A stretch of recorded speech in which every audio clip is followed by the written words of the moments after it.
صحیح بخاری کی حدیث پاک ہے، ایک صحابی رسول ہیں حضرت ابو بردہ رضی اللہ تعالیٰ عنہ،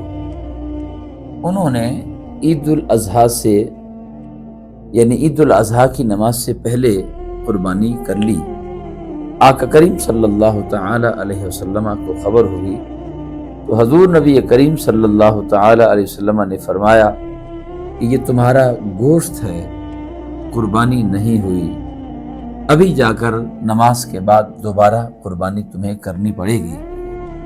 وہ عرض کرنے لگا، یا رسول اللہ صلی اللہ تعالی علیہ وسلم، غلطی تو میں کر بیٹھا ہوں کہ عید کی نماز سے پہلے قربانی کر بیٹھا ہوں، مگر اس وقت یا رسول اللہ صلی اللہ تعالی علیہ وسلم میرے پاس چونکہ غربت ہے اور میرے پاس ایسا کوئی جانور بھی نہیں جس کی مدت عمر قربانی کی پوری ہو،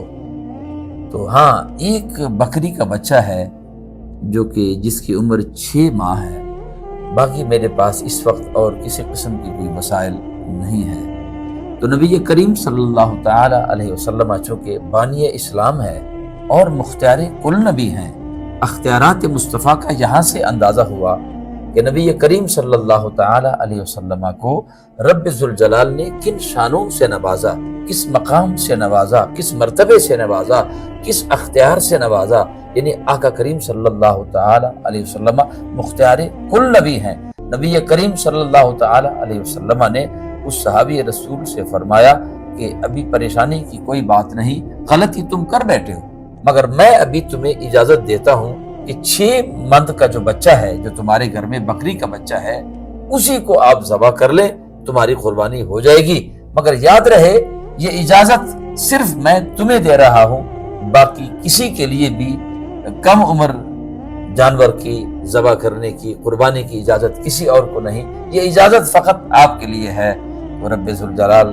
کے محبوب کریم صلی اللہ تعالی علیہ وسلم نے ان کو اجازت برحمت فرمائی اور اس صحابی رسول نے 6 مہینے کا جو بکری کا بچہ تھا اسے نماز کے بعد قربانی کر دی۔